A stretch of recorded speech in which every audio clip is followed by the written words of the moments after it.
Today we are going to see. What if Goku was betrayed during the Cell Games? So let's get started. Inside the hyperbolic time chamber, Goku trained relentlessly. At one point, he saw Gohan tap into a mysterious surge of power, brief, yet immense. For a fleeting moment, Goku considered letting Gohan fight Cell after him. But something inside told him not to.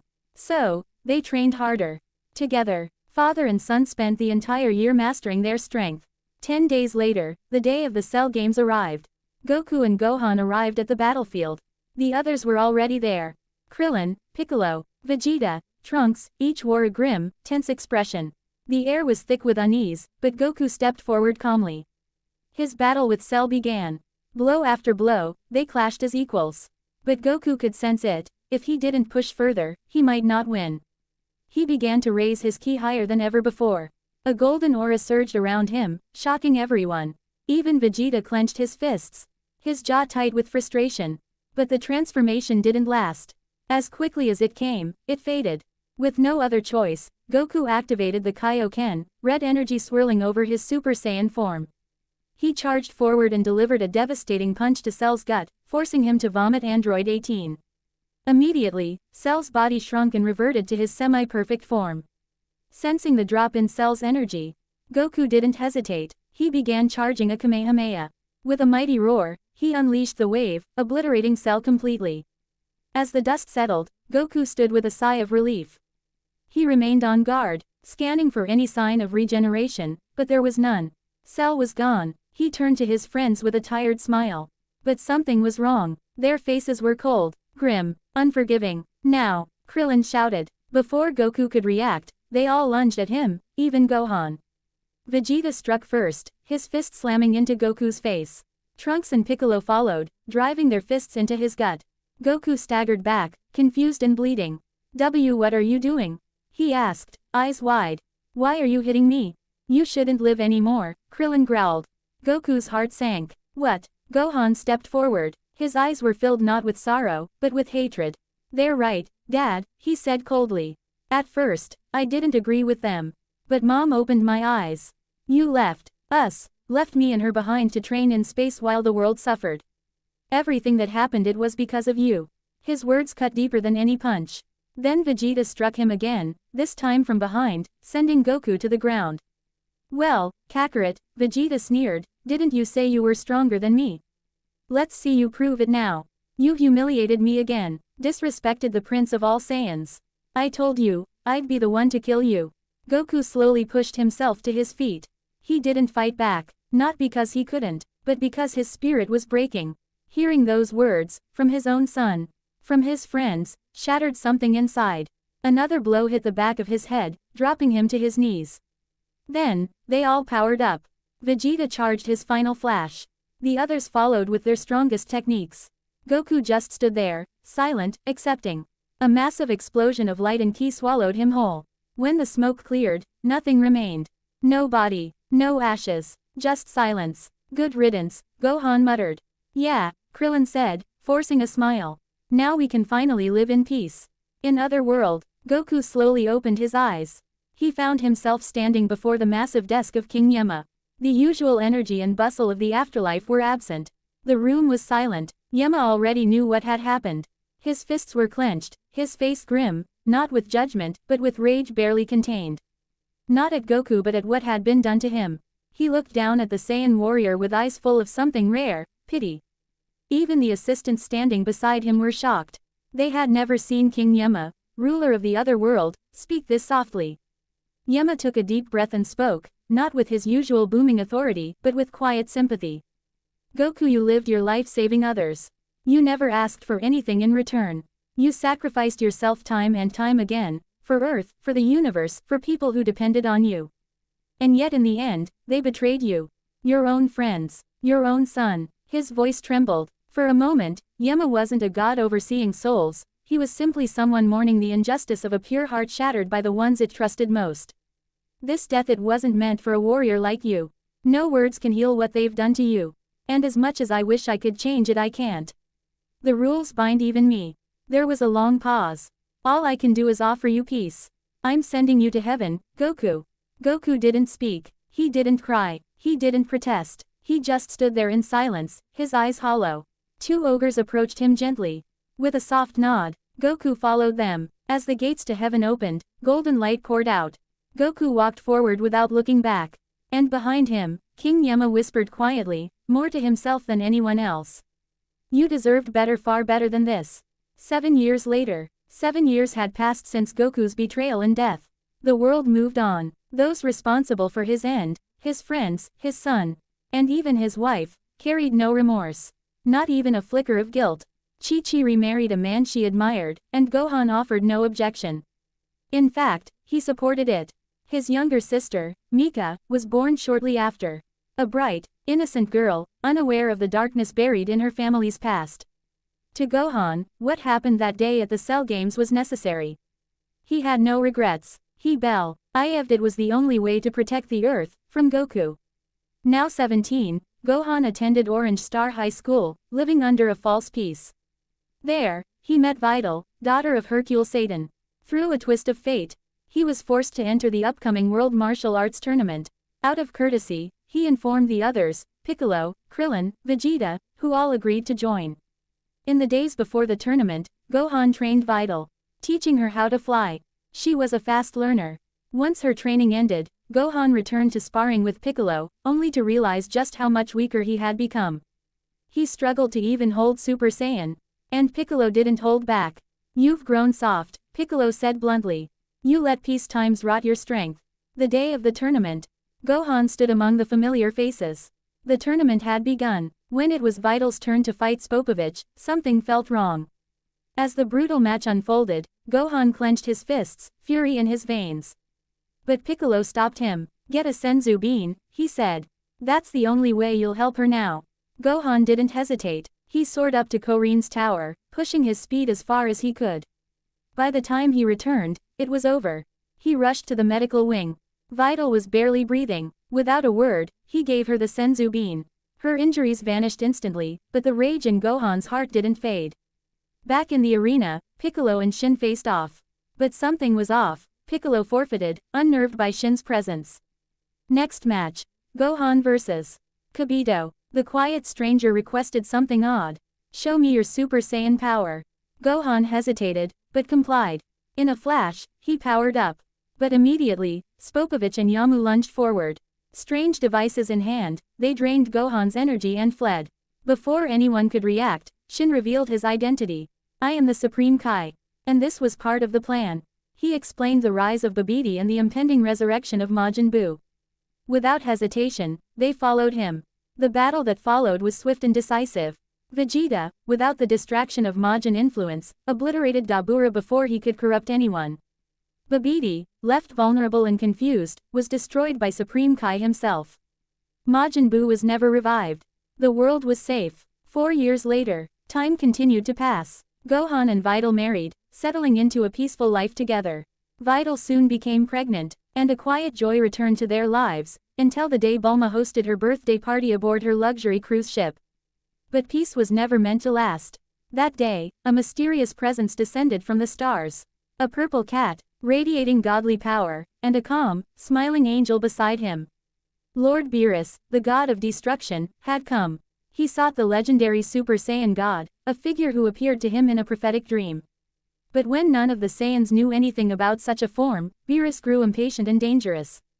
Bulma, trying to ease the tension, suggested using the Dragon Balls to ask Shenron. However, they lacked one Saiyan. As panic began to rise, Vital hesitantly stepped forward. I'm pregnant, she said quietly. That makes 6 Saiyans, right? Everyone stared. It was enough. With Goku gone, they chose Vegeta to undergo the Super Saiyan God ritual. The energy of Gohan, Trunks, Vegeta Jr., Bulma, and the unborn child was channeled into him. Vegeta transformed. His aura blazed crimson. His eyes glowed like fire. He fought Beerus, and although the power of a god surged through his veins, he couldn't win. Beerus was amused, but not impressed. You're better than the last time I met your kind, he said, but still not worthy of the title rival. With a flick of his fingers, he prepared to destroy Earth. That's when Vegeta shouted, if you train me, I'll become me stronger than the god you're looking for. I'll give you the battle you seek. Beerus paused, intrigued. Very well, but Vegeta had one condition. Gohan comes with me. Gohan hesitated. Videl is pregnant. You saw what happened, Vegeta said sharply. If I fail, you're Earth's last hope. Gohan looked at Videl. She nodded. Go. Gohan and Vegeta left Earth for 6 months to train under Whis and Beerus. When Gohan returned, he immediately resumed training with Piccolo, determined to regain his edge. But far away, in the cold reaches of space, Frieza's men succeeded. Using the Dragon Balls, they revived their Emperor. Frieza returned, reconstructed, stronger than ever. As he regained his senses, his subordinates informed him of all that had happened. How the Z fighters betrayed Son Goku. How they killed the very man who had once saved them all. Frieza burst into laughter. Oh, the irony. The monkey was eliminated by his own kind. I should have brought popcorn for that show. But then Sorbet mentioned, Vegeta fought a god of destruction Beerus. Frieza's eyes narrowed. HMPH. So Vegeta has grown strong. He paused. And without Son Goku, who's left to stop me? Frieza stood up, stretching his limbs as if reborn anew. Let's begin training. This time, I'll be strategic. Let's see how they survive without their precious Goku. To savor his revenge, Frieza trained for 6 straight months, pushing his body and mind past limits he once believed unreachable. Then the day came. His ship descended upon Earth. Yako, the galactic patrolman, arrived in a panic, immediately warning Bulma. He's back. Frieza's alive, and he's coming. Bulma wasted no time. She contacted the others and desperately tried to reach Whis, hoping to bring Vegeta back from his training. But there was no response. As the news spread, Earth's fighters assembled. They stood together, watching as Frieza's ship landed. The doors opened. From the shadows emerged Frieza, sitting calmly in his iconic hover chair, still in his first form. His cold eyes scanned the group. Before anyone could speak, he broke the silence. So Earthlings, tell me, did you really kill Goku? Gohan stepped forward, his expression unflinching. Yes, we did. He became a threat, worse than you ever were. There was a brief silence. Then Frieza laughed. A mad, mocking laugh that echoed through the wind. You really are fools, aren't you? He sneered. When I was revived, my first thought was to destroy that monkey. But when I learned what you did to him, I couldn't stop laughing. Gohan narrowed his eyes. Don't think you can intimidate us. We've surpassed the Super Saiyan. You don't stand a chance anymore. Leave now or die. Frieza smirked, amused, still arrogant, I see. And still brainless. Did none of you sense it? My power. The Z fighters paused. They felt it now. A dark pressure, suffocating and immense, radiating from Frieza even in his first form. Let me show you. Gohan charged, transforming into Super Saiyan. Frieza didn't even stand. He mopped the floor with Gohan without leaving his chair. Gritting his teeth, Gohan roared and ascended to Super Saiyan 2. That finally made Frieza rise, and shift into his second form. The fighters gasped. He's only in his second form and he's this strong, whispered Krillin. Seeing no choice, Gohan powered up to Super Saiyan God, his aura glowing red hot. Frieza grinned. Now we're getting somewhere. He shifted directly into his final form, sleek and deadly. But even then, something was off. Frieza was holding back. Suddenly, a divine pressure surged through the sky. A portal of light opened. Vegeta descended, alongside Whis and Lord Beerus. Frieza's eyes widened. Well, Lord Beerus. I didn't expect you to be traveling with these monkeys. Beerus raised an eyebrow. Getting cocky again, Frieza. Do I need to remind you of your place? Frieza laughed nervously. Oh, no, my lord. I'm just excited to see how this ends. I heard Vegeta fought you. Impressive. That's why I trained for 6 months myself. The fighters were stunned. 6 months. Krillin muttered. How did he get that strong in just 6 months? Frieza's gaze returned to Gohan, his smile widening. Let's continue, shall we? I'm just getting warmed up. As the dust settled from Gohan's clash with Frieza, Vegeta stepped forward, his eyes locked onto his old nemesis. Stand down, Gohan. This fight is mine. Gohan hesitated. Even in Super Saiyan God, I wasn't holding back. He's stronger than you think. Vegeta's expression flickered with concern, but he quickly masked it. I don't care. I've waited too long for this. He powered up, his aura crackling as he transformed into Super Saiyan 2, and charged at Frieza. But it was no use. Frieza swatted him aside with ease, still smirking in his final form. Realizing he was holding back too much, Vegeta roared, his energy surging into brilliant blue flames. He ascended to Super Saiyan Blue. Now, the tables turned. Frieza struggled to keep up. Forced onto the defensive. Not bad, monkey, Frieza admitted, dusting himself off. But I didn't come this far just to lose. A golden light exploded from his body. Golden Frieza emerged, sleek, powerful, and smug. Now Vegeta was on the back foot. He fought with fury, but Frieza's newfound power overwhelmed him. Seeing Vegeta being cornered, Gohan swallowed a senzu bean and leapt back into battle. Side by side, Vegeta and Gohan fought as one, unleashing devastating combos. But it still wasn't enough. With one final, crushing blow, Frieza sent both warriors crashing to the ground. They struggled to move, bloodied and bruised. Frieza floated down, landing gracefully before them. Well, he said, raising a glowing death ball above his palm. It seems this little contest is over. Gohan and Vegeta lowered their heads in defeat, bracing for death. But it never came. They looked up. Frieza was smiling. You know killing you would be too easy. Too quick. I want to eat Goku's face when he hears what I did to you. The same way he humiliated me on Namek, declaring victory and leaving me alive. That pain was worse than death. And for once I agree with that monkey. He chuckled coldly. What a twist. Frieza, taking a page from Goku's book. He turned to leave. Besides, Vegeta, no matter how powerful you've become, you'll always be beneath me. I want Son Goku to know that I destroyed everything he cared about. That I crushed his precious friends, no, his betrayers. Quote, Vegeta's fists clenched, humiliated and seething with rage, but unable to move. Furry. Za boarded his ship and vanished into space. Krillin rushed forward, offering senzu beans to Gohan and Vegeta. They took them silently, saying nothing. Everyone was stunned. He spared them. Tien whispered. Vegeta said nothing. His pride was shattered. Without a word, he left with Beerus and Whis, determined to grow stronger. Months later, Gohan made his decision too. He approached Piccolo. Train me. I won't be left behind again. One day Champa, the god of destruction from Universe 6, arrived. Beerus. He bellowed, arms crossed. Let's settle things with a food competition. Amused but irritated, Beerus accepted. And after tasting Earth's delicacies, Beerus easily won. Frustrated, Champa suggested a new challenge, a martial arts tournament between Universe 6 and Universe 7. The prize? The Super Dragon Balls. If Universe 6 wins, Champa declared, I'll use the Super Dragon Balls to bring Earth to my universe. Before Beerus could respond, Vegeta stepped forward. Let us fight them. Champa grinned, then vanished with his attendant Vados. Beerus turned to Vegeta and Gohan. Lose this and I'll destroy both of you. The message was clear. No mercy. No excuses. Realizing the stakes, Vegeta begged Whis to let them train in the time chamber. Whis agreed, on Beerus's order. Vegeta, Gohan, and Piccolo entered the time chamber for 3 full days, pushing their bodies beyond their limits.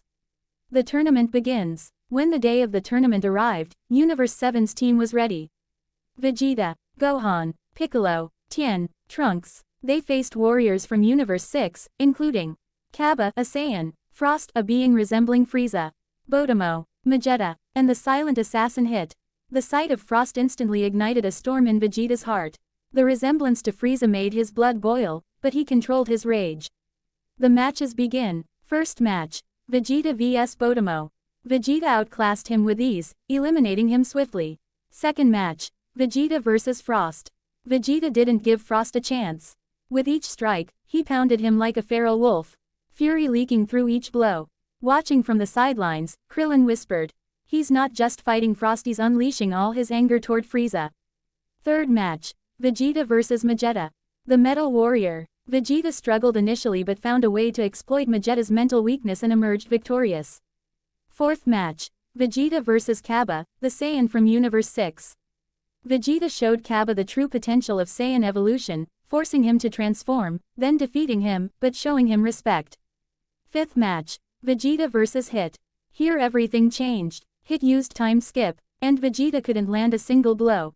He was effortlessly defeated. Piccolo entered next. Gohan, watch carefully. Learn. Despite a valiant effort, Piccolo was eliminated, overwhelmed by Hit's time techniques.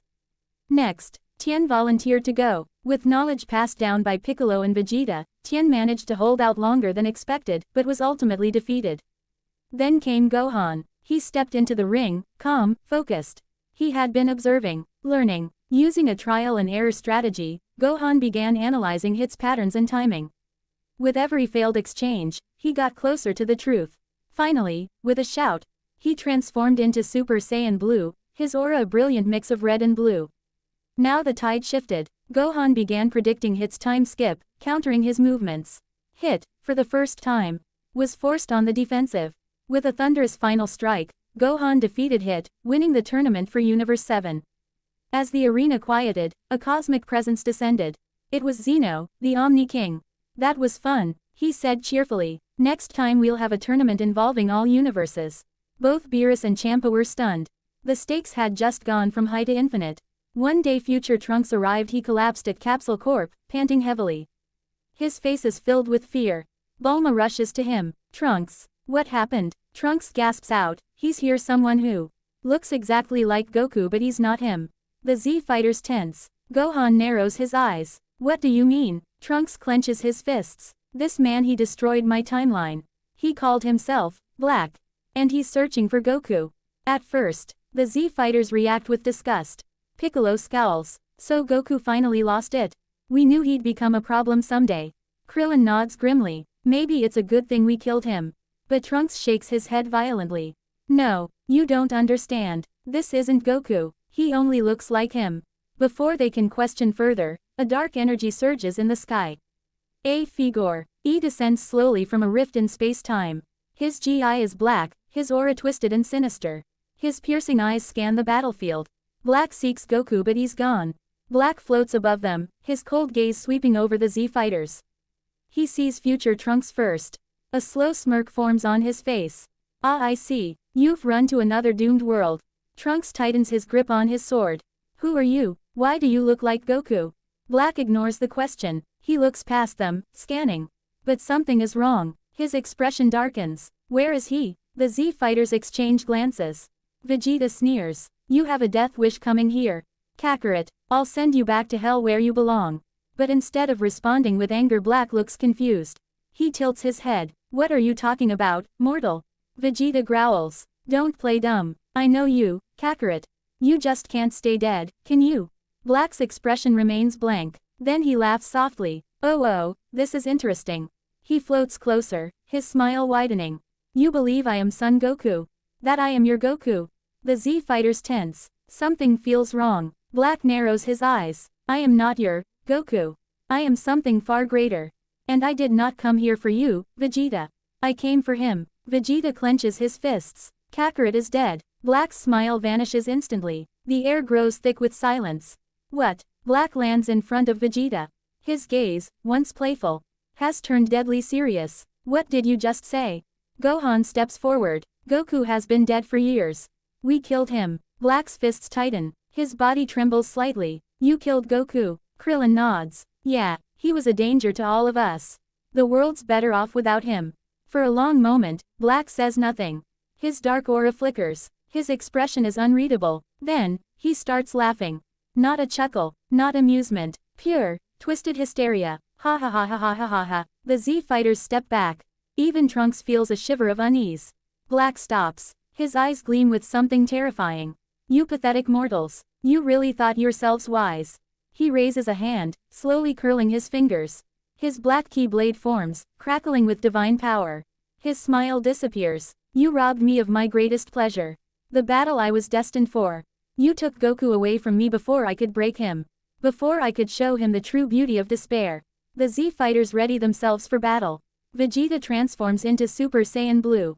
Enough of your nonsense. I'll destroy you myself. Black smirks. You destroy me. His aura explodes, sending shockwaves through the battlefield.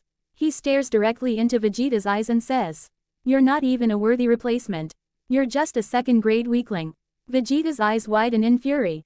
What? Black vanishes. And before Vegeta can react, Black's fist is in his stomach. Vegeta coughs blood. The battle has begun. Vegeta stood face to face with Goku Black. At first glance, Vegeta in Super Saiyan 2 seemed to hold the upper hand. He pummeled Black relentlessly, his strikes shaking the air. But Black, still in his base form, simply smirked. He was being pushed, but not overwhelmed. Then, without warning, a mysterious pulse from his time ring activated, pulling Black away into the vortex of time. TCH, Vegeta scoffed, fists still clenched. Coward. Thanks to Bulma, the time machine was fueled and ready. Vegeta, Trunks, And Gohan traveled to the future timeline, determined to end Black once and for all. But this time things were different. Black had grown exponentially stronger. He revealed his new transfo. Armashin, Super Saiyan rose, an elegant yet terrifying power, radiating godly malice. Vegeta and Gohan gave it their all, but Black effortlessly overwhelmed them. His sword sliced through the battlefield as if he were dancing. "You're nothing but shadows of a dream long lost," Black sneered. Trunks, realizing they were hopelessly outmatched, managed to grab the injured Gohan and Vegeta, and escaped back to the past using the time machine. As they arrived in the present timeline to recuperate and return to future, then they were met with a shocking sight. Goku and another Vegeta were already battling Black in the sky. Fist clashed. Shockwaves echoed across the land. Trunks, Gohan, and their Vegeta stood stunned. What? Trunks whispered. Another Goku. Another dad. The other Vegeta, now midair, spotted Trunks and yelled. "Where the hell have you been, Trunks?" Confusion swirled. Gohan looked from one Vegeta to the other, speechless. Suddenly, Goku was sent crashing into the ground, a crater forming beneath him. Bruised but standing, he wiped blood from his lip and turned to Vegeta. "Any ideas?" Vegeta cracked his neck and took a step forward. "Yeah, just one." "What is it?" Goku asked. Vegeta's eyes narrowed. His aura flared. "Fight." Without another word, he launched himself back at Black, fists blazing. Goku blinked, then turned to see Trunks, Gohan, and a second Vegeta standing together. "Wait, Trunks, how are you here?" Gohan and two Vegetas, the three time travelers, Gohan, Trunks, and the alternate Vegeta, stood frozen, just as confused as Super Goku. Suddenly, Super Vegeta was sent crashing into the ground, kicking up debris. He grunted, forced himself to his feet, and looked up to see Black hovering above them, smirking. Black's cold eyes landed on the new arrivals. "So you losers came back," he sneered. "Didn't learn your lesson last time." Without hesitation, Vegeta charged forward, transforming into Super Saiyan Blue midair. Gohan followed closely behind, his own aura flaring blue, a divine energy few had seen from him before. Super Goku's eyes widened. "Wait, Gohan, have God Ki now? I always thought you stuck to that mystic thing, but this is..." He paused as he glanced at Vegeta, noting the subtle differences in aura and power. "Hey, Vegeta," he called to his own counterpart, "looks like your other self can go blue too, though he doesn't feel as strong as you." Super Vegeta scowled, brushing off the comment. Up in the sky, Black effortlessly blocked Gohan's strike, then countered with a powerful blast that sent him crashing down. Gohan hit the ground hard, groaning. Super Goku rushed to his side and helped him up. "You okay?" he asked, smiling. "Man, you really surprised me, Gohan. You've got God Ki now. I mean, I knew you had the mystic form, but I didn't expect this." But Gohan didn't respond. He avoided Goku's gaze, his eyes locked on the ground. Then, the alternate Vegeta was sent flying too, landing with a crash not far from them. He groaned and tried to rise, his body shaking from the impact. Meanwhile, Super Vegeta turned his glare toward Black. "Enough games. Who the hell are you really?" Black smirked darkly, floating down until he stood before them. "You still haven't figured it out," he mocked. "Fine, allow me to clarify." His grin widened with twisted pride. "I am Zamasu, from a timeline where I took this body, Goku's body, and enacted the Zero Mortals plan. The Goku you see now is nothing but a vessel I claimed justice incarnate." He looked past Super Goku, locking eyes with the alternate Gohan and Vegeta. "And as for them, well, I suppose you haven't told your dear friends what happened in your timeline, have you?" Super Goku looked between Gohan and Black, confused. "What are you talking about?" Goku asked warily. Gohan's entire body stiffened, his fists clenched, his breath hitched. Black chuckled, his voice low and venomous. "Your precious friends, his own family, decided their Goku was a threat. And they killed him." A heavy silence fell over the battlefield. Super Goku's eyes widened in disbelief. Super Vegeta stared in stunned silence. "They didn't mourn him," Black added with a cruel smile. "They were proud of it." Gohan still wouldn't meet Goku's eyes. And for the first time in a long while, Super Goku had no words. Super Goku asked, "Gohan, tell me it's not true." Gohan remained silent. As the dust settled, a new presence descended from the sky, Zamasu himself, cloaked in divine arrogance, his eyes glowing with disdain. "Mortals," he scoffed, "you never cease to disappoint." He floated beside Black, his voice calm but dripping with malice. "I have achieved the divine dream. I slew the supreme Kais, the gods of destruction, and all who stood above you filthy creatures. This world, this universe, belongs to justice now. A paradise free of mortals. Everyone stood frozen as Zamasu turned toward Super Goku, his smile widening. And you, Son Goku, you've lost more than you know.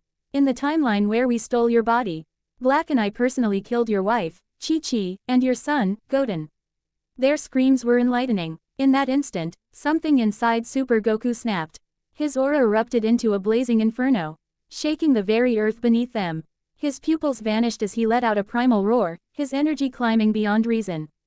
Zamasu, Black. Goku charged at Black with a fury none had seen before, each punch crashing like thunder. Black couldn't keep up, he was overwhelmed, beaten to the brink of death. Zamasu tried to intervene, but was immediately intercepted by Super Vegeta, who slammed him into the rubble. You're not helping anyone, Vegeta growled. Especially not him. For a brief moment, the two Saiyans, Goku and Vegeta, fought in perfect sync, a relentless storm of divine power.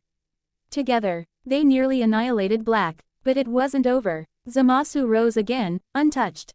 You fools, he said, smiling eerily. I told you I am immortal.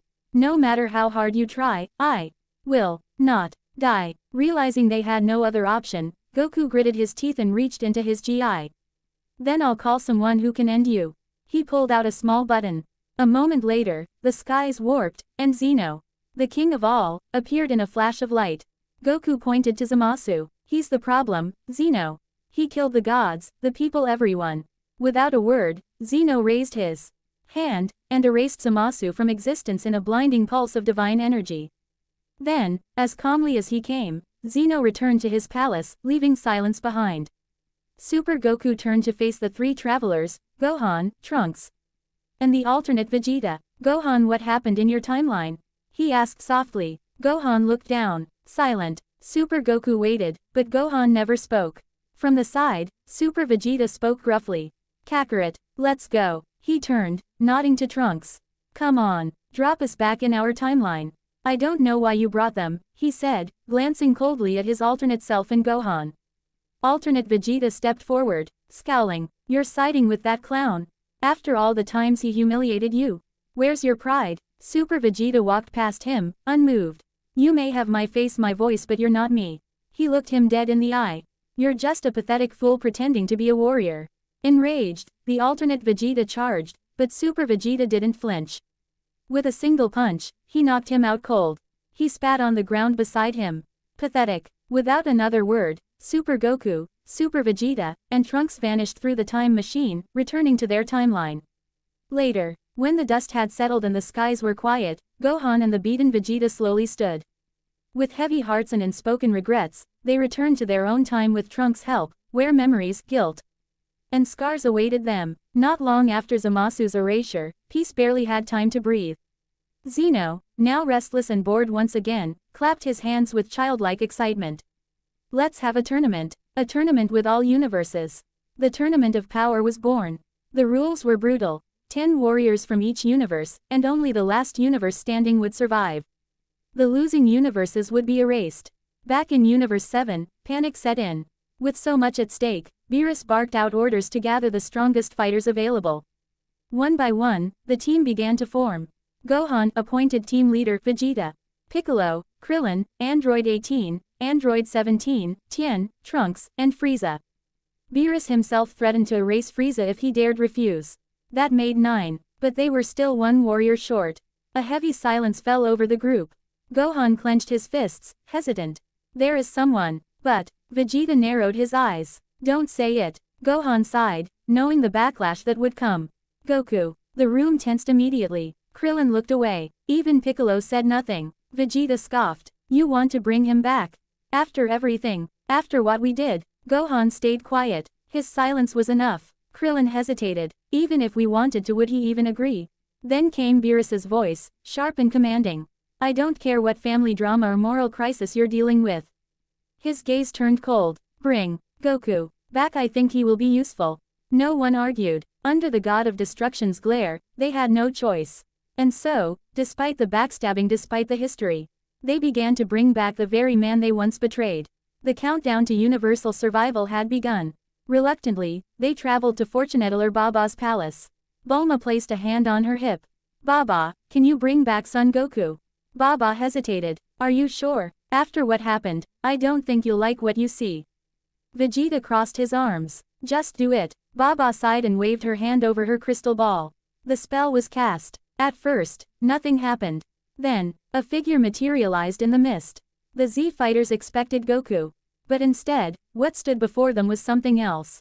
And who appeared wasn't the Goku they knew. He was covered in thick pinkish red fur, his muscular frame radiating power. His wild, untamed hair stretched to his shoulders. His eyes held an unnerving stillness. The air around him crackled with energy. He blinked and looked around, confused.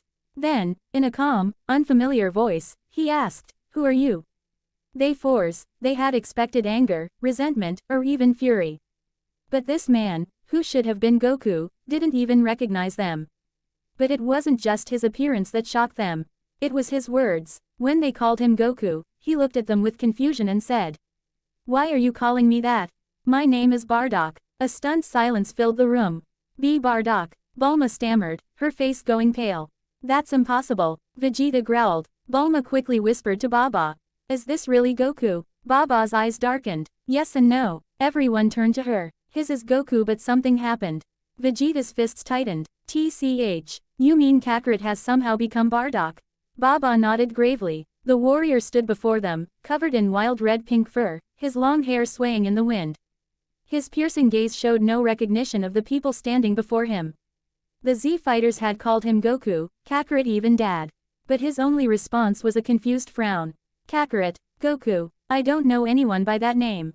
Hearing this, Vegeta's eyes narrowed. His mind raced. Could it be? He clenched his fists and growled. "So you're Bardock?" The warrior turned to Vegeta. "Yeah, that's my name. Who are you?" That was it. That was the breaking point. Vegeta gritted his teeth in frustration. "Fool, you are Kakarot's father. Don't you remember your sons?" "Raditz, Kakarot." The warrior's expression didn't change. "I don't have any sons." A wave of unease spread through the group. Bulma and Gohan exchanged worried glances. Was this really Goku, or had something else taken over his body? Before anyone could speak further, a familiar voice boomed from the heavens. "You people have no shame. You betrayed and killed Goku, and now you come crawling back." Gohan, Bulma, winced at the remark. It was King Kai. Gohan swallowed his guilt and hesitantly asked, "King Kai, do you know where my dad is?" There was a heavy silence. Then, King Kai's voice came again, solemn and firm. "He is standing right in front of you." A cold chill ran through them. Bulma's eyes widened. "What do you mean? He doesn't know us. He's calling himself Bardock." King Kai sighed. "That is because he has lost all his memories." They fell silent, absorbing what King Kai had just said. The man standing before them was Goku. But at the same time he wasn't. Since the moment he arrived at Yama's check-in station, he has been like this.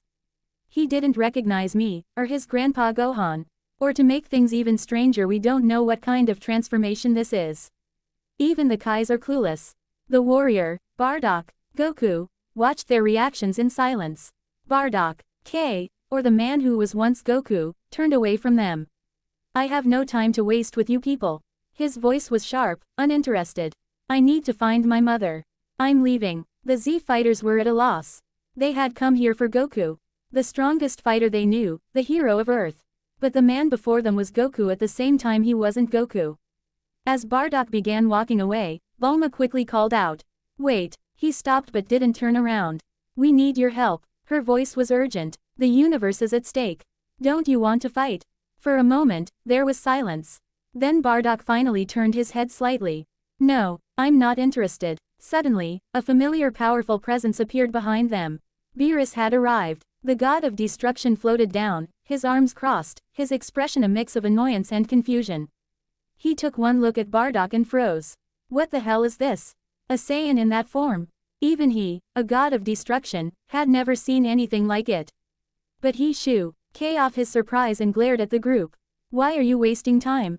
You got Goku, didn't you? Then return already. I don't care about your family drama." Bulma hesitated before saying softly, "He-I-s Goku, but he doesn't remember anything." Bulma took a deep breath. "And he won't come fight." Beerus twitched in irritation. His golden eyes narrowed at Bardock. Look, if you don't come, I'll erase you myself. The atmosphere grew heavy. Bulma, Gohan and Vegeta tensed. But Bardock, he was completely unfazed. He met Beerus's deadly glare without a hint of fear. Didn't they say the universe is going to be erased anyway? Bardock asked calmly. So what difference does it make?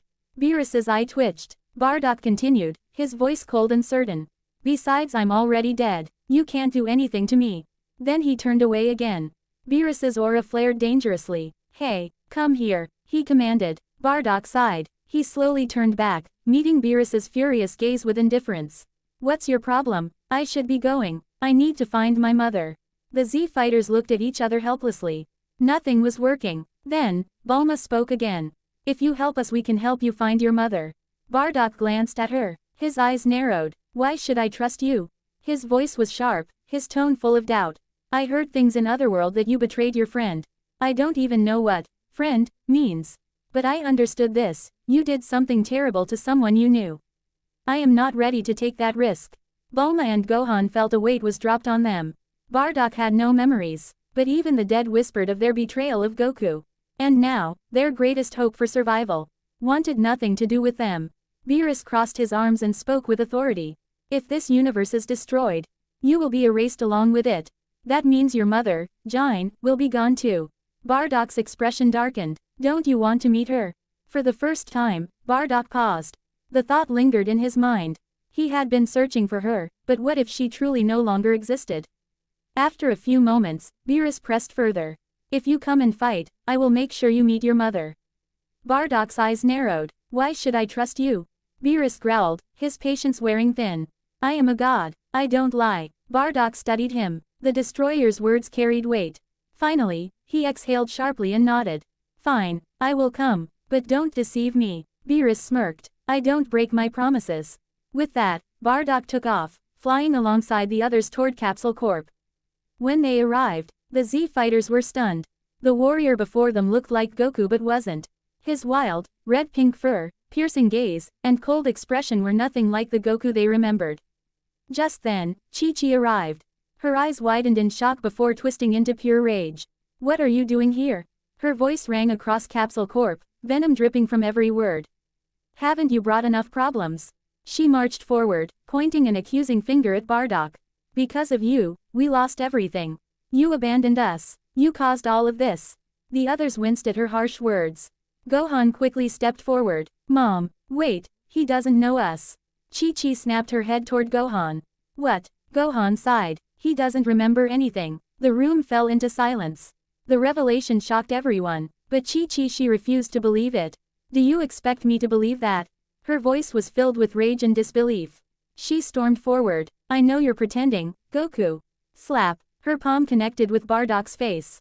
The sound echoed. Bardock didn't react. Slap. She struck him again, and again, and again. The others stood frozen in horror.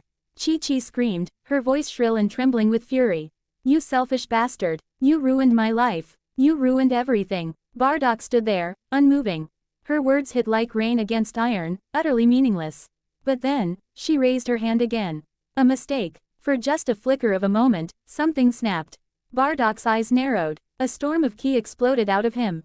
His aura ignited, wild, untamed. The golden glow twisted into deep crimson edges. Like fire laced with blood. The shockwave was instant. Capsule Corp's reinforced walls disintegrated, glass shattered across the city like a hailstorm. The earth beneath them split open. Deep cracks spidering across the ground like veins of rage. Chi-Chi's expression froze, caught between anger and pure, paralyzing terror. For the first time she felt death approaching. She tried to scream. Too late. Boom. Bardock didn't move. He simply glared, and in that moment, Chi-Chi was obliterated, her entire upper body vaporized, flesh and bone torn apart by sheer force. Her scream was cut short as blood painted the air in a thick, red mist. What remained collapsed to the ground, shredded cloth, charred limbs, and a growing pool of crimson. Silence fell. Not even the wind dared move. Where she once stood there was nothing left. The room fell into dead silence. Everyone stood paralyzed, horrified. Silk, her daughter, trembled in pure terror. The Z fighters' faces turned pale. Even Beerus was momentarily stunned. Bardock, however, stood emotionless. His glowing eyes scanned the room. Then, without a hint of remorse, he spoke. You shouldn't have touched me. His voice was cold. For the first time in history. Son Goku or Bardock, whoever it was, had killed. And he didn't care. Bardock turned back to them, completely calm. Even Frieza was amused at the display. What is her problem? Bardock asked flatly. His casual tone sent shivers down everyone's spine. Tien trembled. How could you kill your own wife? Bardock tilted his head, confused. I don't know what you're talking about. His voice was void of emotion. Then, he turned toward Bulma and Beerus. If this nonsense is why you brought me here, I'm leaving. He turned to fly away. Wait, Bardock stopped. It was Beerus. I'm sorry for what happened. The entire room froze. Their eyes widened. Beerus, apologizing. Bulma and the others were too stunned to speak. Even Bardock raised an eyebrow. Beerus turned toward the Z fighters. His expression darkening. Don't you have brains? His roar shook the ground. The others flinched in fear. You idiots provoked a warrior who doesn't remember you, doesn't trust you. And you expect him to act like before. His fury was unlike anything they had seen before. Whis simply sighed. Well, Lord Beerus does have a point. Beerus turned to Whis. Revive the woman. Whis raised his staff. A soft blue light covered the area. A moment later, Chi-Chi stood there, alive again. The moment she realized she was back. You bastard, how dare you? But before she could say more, Gohan lunged forward and covered her mouth. Mom, do you even realize what just happened? Chi-Chi struggled, but Gohan held firm. His face was pale with fear. You provoked someone who doesn't know us. He killed you in an instant. Chi-Chi's eyes widened. She slowly looked at Bardock, who simply stood there, emotionless. Gohan's voice was desperate. You just died, thanks to Lord Beerus and Whis. You're even standing here. Chi-Chi stopped struggling. The gravity of the situation finally settled in. For the first time, she looked at Bardock not as her husband, but as a complete stranger.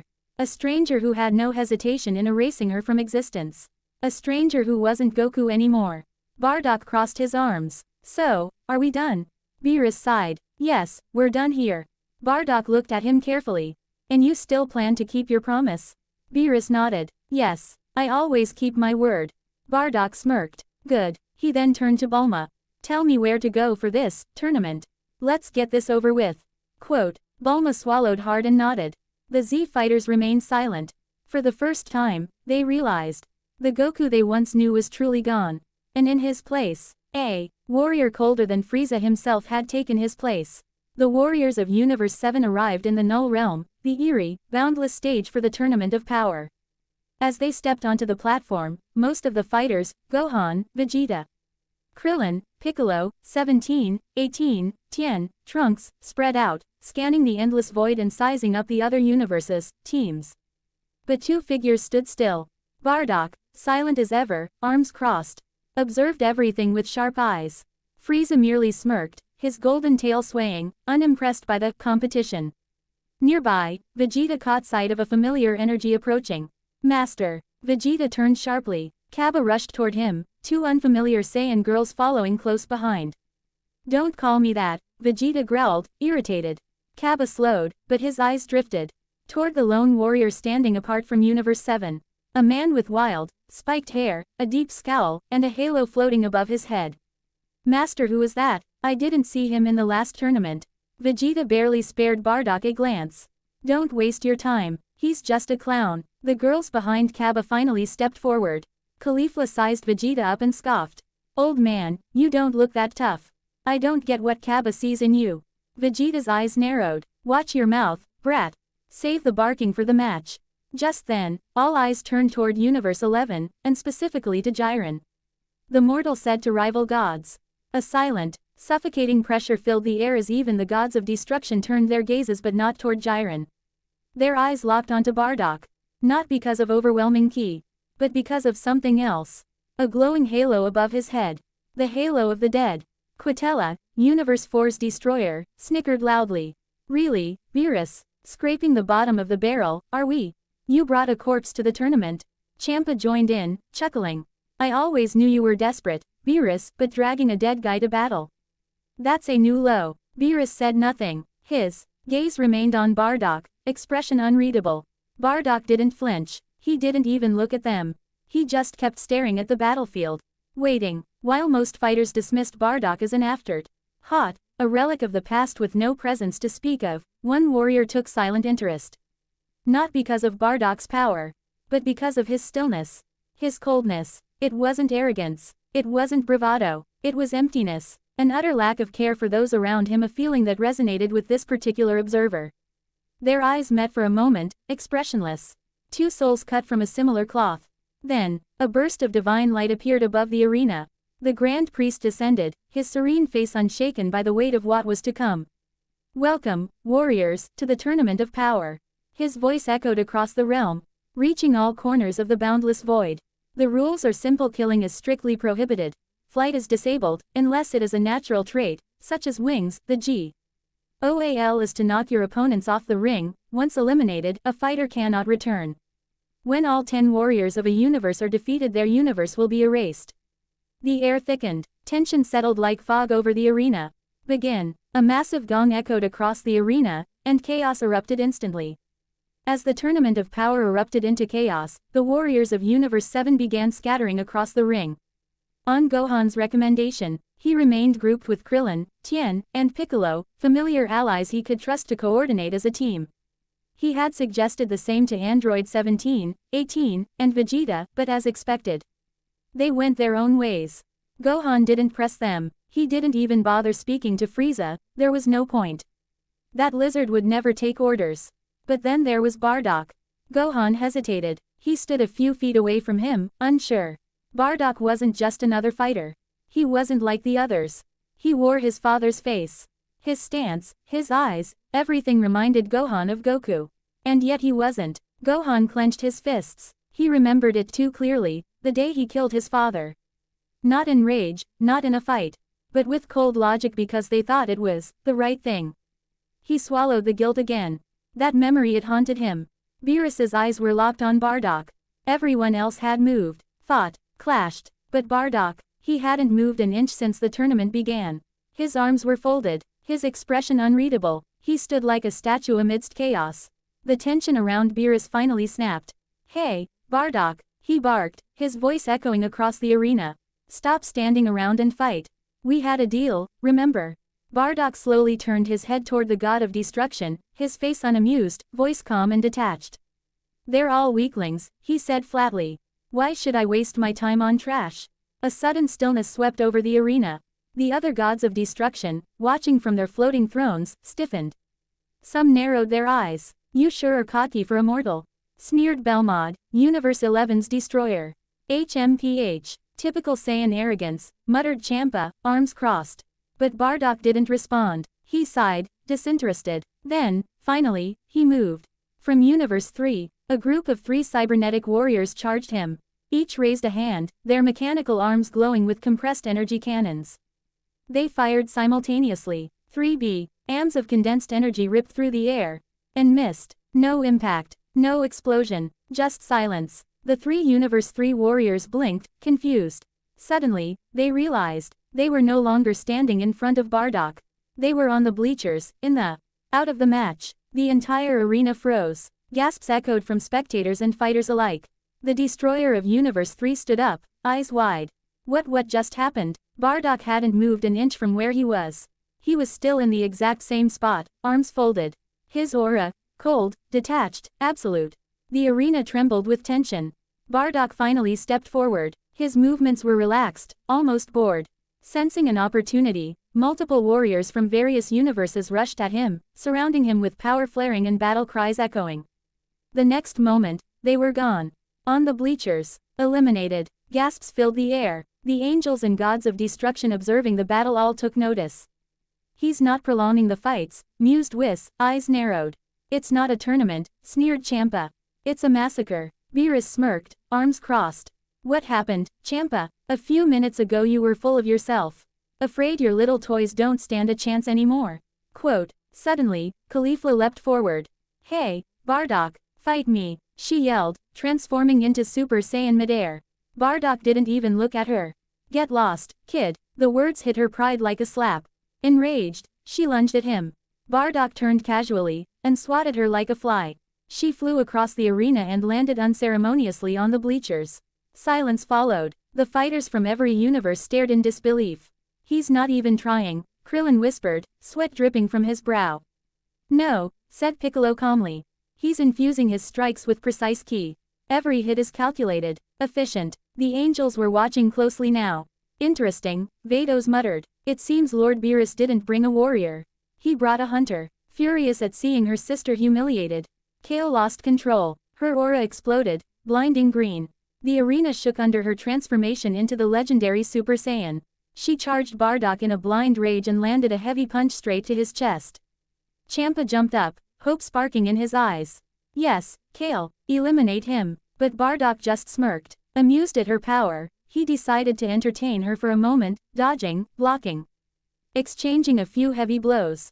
Yet it didn't take long for him to realize, she was all brute force, no control. TCH pointless, he muttered. He ran toward the edge of the ring, baiting her. Kale followed like a wild animal. Just as she was about to strike him, he vanished. Kale barreled forward, but to Bardock's surprise, she twisted her body midair and saved herself from elimination. HMPH not bad. Realizing tricks wouldn't work, Bardock punched her across the face, knocking her to the ground. She got up again, relentless. Then he noticed Kaba in the distance, fighting Vegeta. Bardock grinned. He vanished and appeared between them, grabbing Kaba by the collar.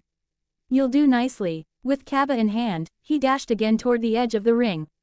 Kale, still berserk, chased him like a beast. At the brink of the arena, Bardock waited. Kale charged. Just before impact, Bardock vanished. Boom. Kale's fist smashed into Kaba's chest, sending both of them flying out of bounds. They crashed onto the bleachers. Eliminated. Champa shrieked, clutching his face. What? That's cheating. Beerus didn't even look his way. It's called strategy, he said with a smirk. Kale blinked, now in her base form. What happened? She asked, confused. Caulifla looked away, still bitter. You got eliminated. Kale frowned. How? I remember you getting knocked out, not me. Caulifla sighed. I'll tell you later. Vegeta's face contorted in fury. Bardock, he bellowed. How dare you steal my opponent? Bardock didn't flinch. He didn't even turn around, just kept walking. That made it worse. Vegeta growled and lunged forward, landing a hard punch against Bardock's back. Bardock staggered slightly, then slowly turned his head. What's your problem? He asked, tone flat. Vegeta's aura flared with heat and rage. You took my fight with Kaba, and acted like it meant nothing. And earlier, I asked you a question. You just ignored me like I'm no one. Bardock stared at him coldly. I don't have time to waste on fragile pride. Vegeta clenched his fists. You're just a low-class warrior who got lucky. I am the prince of all Saiyans. Bardock smirked, stepping forward with a faint menace in his eyes. Prince? Of who? Certainly not me. Or are you just scared that a low-class surpassed you? That struck deep. Before Vegeta could react, Bardock drove his fist straight into Vegeta's gut, burying it deep. Wham! Vegeta's eyes widened as the air left his lungs. He collapsed to one knee, coughing. From the spectator seat, Beerus exploded in frustration. Hey, you dumbasses. Fight the other universes, not each other. Bardock didn't look up. Tell that to him. He attacked me first, he replied, gesturing casually. Vegeta growled in pain but didn't deny it. Beerus narrowed his eyes at Vegeta. I don't care what you two do after the tournament. But right now, get your act together, or I'll destroy you myself. Vegeta scowled, still he nodded. TCH fine. Bardock turned away Agai, and without a word and disappeared into the crowd of warriors. Bardock walked through the arena, eyes calm but cold. Each step he took sent a message. No one dared stand in his path. From the shadows, Frieza watched with a crooked smile. Hey, still the same brutish monkey. But interesting, very interesting. Then, Bardock's eyes locked with Jiren. The crowd fell silent, even the gods paused. The two warriors stepped toward each other, calm, steady. No words, just a mutual understanding. And then, they vanished. A sudden shockwave cracked the air, sending ripples across the arena. Bardock and Jiren collided midair, their fists clashing with such force that the Null Realm itself trembled. Boom, boom, boom, every punch tore the air apart. They moved faster than the eye could follow, only blurs and shockwaves remained. High above, Jiren flared his aura, red and blinding. I will eliminate you, he said, calmly but firmly. Sensing the spike, Bardock smirked and roared, his body glowing red and black. His fur turned darker, aura flared, muscles surged. Super Saiyan 4, Limit Breaker. The force of his transformation shattered the nearest boulders and sent a gust of wind that knocked back even nearby fighters. Now, they stood on equal ground, power radiating like two stars ready to implode. In the stands, Belmod, Universe 11's god of destruction, clutched his hair in disbelief. What? This can't be real. How is he keeping up with Jiren? Margarita remained calm, analyzing the scene. It appears we severely underestimated Universe 7. Especially Bardock. Now I understand why Lord Beerus brought back a dead man. At Universe 7's stand, Krillin, Tien, and 18 had already been eliminated and were watching with stunned expressions. Supreme Kai turned to them. Did any of you know Goku, or Bardock, had such power? They all shook their heads silently. Back in the arena, Gohan and Piccolo were locked in battle, but even they froze momentarily, looking toward the shockwaves in the distance. What is this power? Gohan whispered. Piccolo narrowed his eyes. This is far beyond what I've sensed before. Nearby, Vegeta's frustration boiled over. TCH damn it, Bardock. Frieza chuckled darkly. Hey, seems that monkey was hiding quite a bit after all. Bardock and Jiren stood, both bruised, their breathing heavy. The ground beneath them was cracked and scorched. Jiren's eyes narrowed. Not bad, Bardock. I respect your power, but it's still not enough. In a flash, Jiren blurred forward, his fists crashing into Bardock like a hailstorm. Blow after blow rained down mercilessly. Bardock was pushed back, unable to guard, his body taking the full force. Bam, bam, bam, a final punch sent Bardock flying, smashing into a broken wall of the arena. Dust exploded into the air. Give up, Jiren said, floating still. Unfazed. You can't win. Silence. Then, movement. From the rubble, Bardock staggered to his feet, blood dripping, arms trembling, but standing. You hit hard, I'll give you that. He took a step forward. But I'm not done yet. Jiren's voice echoed across the arena. Tell me, Bardock, why are you fighting? Bardock wiped the blood from his lip. Why do you care? Jiren didn't flinch. I want to understand. Is it for your friends? Your family? What drives your spirit? Bardock looked away for a moment, eyes shadowed. Friends? I don't know what that means. His eyes lifted to meet Jiren's, fierce. Burning with purpose. But I do have family. My mother. She's missing, lost somewhere even death couldn't find. That's why I'm here. That's all I need. Jiren stared, silent. Then, without a word, he surged forward, a devastating punch slamming Bardock back into the pillar. Crash. The stone shattered. Bardock slumped forward but didn't fall. He pushed himself upright once again, every bone in his body screaming. I'll admit it, Jiren, you've surpassed me. You've even pushed beyond my limit breaker. His aura began to shift.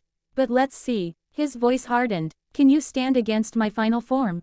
In the bleachers, Krillin, Tien, Android 18, and future Trunks watched in disbelief. Wait, he has another form? Krillin asked, stunned. Tien frowned, sensing the rising energy. His power keeps climbing. I thought that limit breaker form was his peak. Android 18 crossed her arms, uneasy.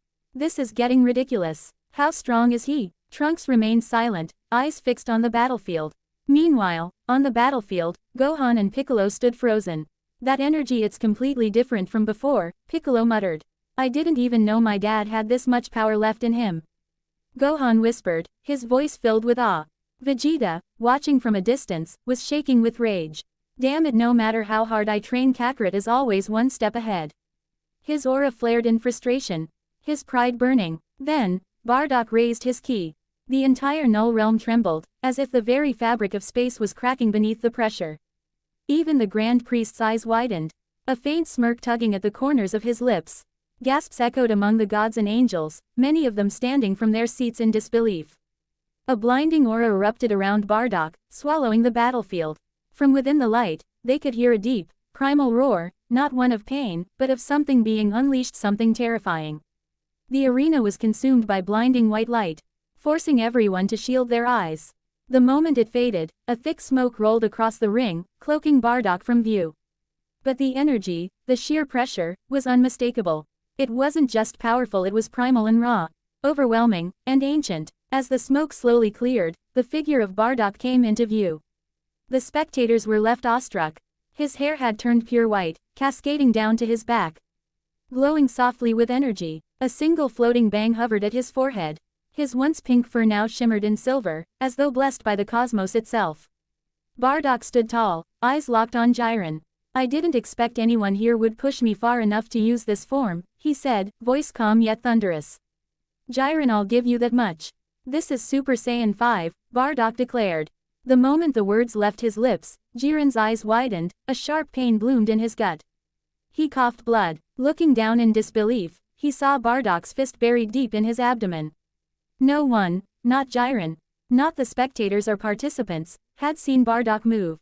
Before he could recover, another strike landed. Then another, and another. A brutal barrage rained down with blinding speed, each blow echoing like thunder across the arena. Jiren was flung backward, rolling across the ground, unable to mount a defense. Bardock stood still, calm, his silver aura crackling like a storm restrained. He sighed. There's no need to drag this out. With a flash of movement, Jiren was gone, his body reappearing on the bleachers, dazed and wide-eyed. He looked around, stunned. No, it can't be. I was defeated. Damn it, I should have gone all out from the start, he muttered, clenching his fists. From the stands, Belmod stared in silence, sweat beading at his brow. His lips trembled as he finally whispered, "We're doomed." He lowered his head, the weight of despair settling in. Bardock let his energy settle, his shimmering silver fur fading as he reverted back to Super Saiyan 4. The power in the arena dropped, but the pressure from his presence remained heavy. A shadow approached. Bardock turned his head slowly. It was Frieza. The tyrant smirked, arms behind his back, golden aura flickering lightly around him. Well, monkey, I didn't expect this. You've even surpassed Vegeta. Impressive. Bardock said nothing. His expression was unreadable, cold, still, silent. Frieza tilted his head, mockingly disappointed. What? No words for me? HMPH, fine then. He stepped closer, voice lowering, laced with malice. I heard you're searching for your mother, isn't that right? That made Bardock's eyes narrow ever so slightly. A flicker of interest. Frieza smirked wider. Frieza's smirk grew wider. Too bad I was the one who killed her. Along with your entire planet. A tense silence fell over Universe 7. Up in the stands, Krillin, Piccolo, Android 18, Trunks and Tien watched the exchange with uneasy tension. Frieza's words hung in the air like a spark near dry powder. Krillin swallowed hard. Did he really just say that? Piccolo narrowed his eyes, arms crossed tightly. He never knows when to stop. Tien's brow furrowed. Is he trying to provoke Bardock on purpose? Android 18 scoffed, eyes sharp. If he is, he might not live to regret it. Even the Supreme Kai looked visibly nervous. He leaned forward and whispered, does Frieza have a death wish? Bardock still hadn't moved. His expression hadn't changed, but the silence was louder than any explosion, and that terrified them more than any outburst. Frieza continued his taunts, voice dripping with venom. What happened, monkey? Did I strike a nerve? What are you going to do now? Suddenly, the air shifted. Everyone in the bleachers, Krillin, Tien, 18, Piccolo, Trunks, froze. Even the gods and angels fell silent, eyes widening. Frieza, still grinning, continued his taunts, until he suddenly coughed up blood. His expression twisted in confusion and shock. What? He glanced down. A hole gaped in the center of his chest. Blood poured out, staining the ground beneath him. And there, Bardock stood silently, holding Frieza's still beating heart in his hand. Frieza's eyes widened in disbelief as he fell to his knees. How? He gasped, before collapsing to the ground, lifeless. The arena went still. On the bleachers, Supreme Kai spoke in disbelief. Did he just kill Frieza? Does he even realize what kind of consequences that could bring? Piccolo narrowed his eyes. Looks like Frieza finally pushed him too far. Gohan and Vegeta, still standing in the arena, could only stare, stunned and silent. Even they hadn't seen Bardock move. The Grand Priest's voice echoed across the Null Realm. Contestant Bardock disqualified for eliminating an opponent through lethal force. In a flash of light, Bardo. CK appeared on the spectators' bleachers, still holding Frieza's heart in his hand. Krillin, Tien, 18, Piccolo, and Trunks instinctively took a step back, their eyes wide with shock and unease. Bardock didn't say a word. He looked down at the heart in his palm, then crushed it without hesitation. The sickening sound of flesh being crushed filled the silent air. Smoke rose from his hand as he let the remains fall. No one dared speak. Even the gods and angels remained silent, watching closely. Zeno's eyes were wide. Bardock simply sat there, cold and unbothered. On arena, Gohan's face was serious. His father's ruthless display had left him shaken. I don't know what will happen if he remembers what we did to him. The thought of Bardock, no, Goku, remembering their betrayal, sent chills down his spine. Vegeta snapped his head toward Gohan. You are acting like coward. His pride refused to accept that they should fear Kakarot. A heavy silence fell between them. The memory of that day, when they turned on Goku, weighed on them.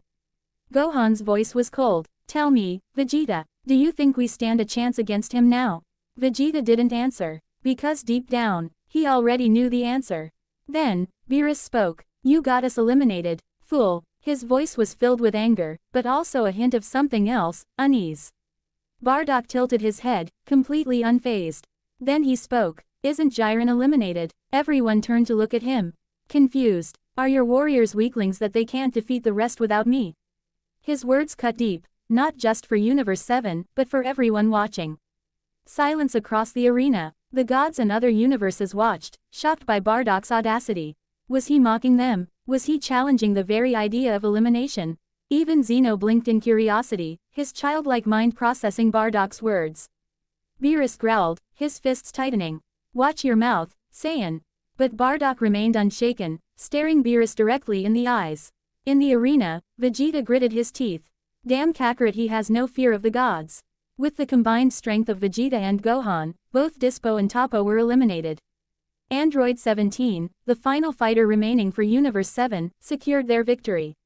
As per the winner's wish, all erased universes were restored. Then, in solemn silence, the warriors left the Null Realm, Frieza's lifeless body carried along.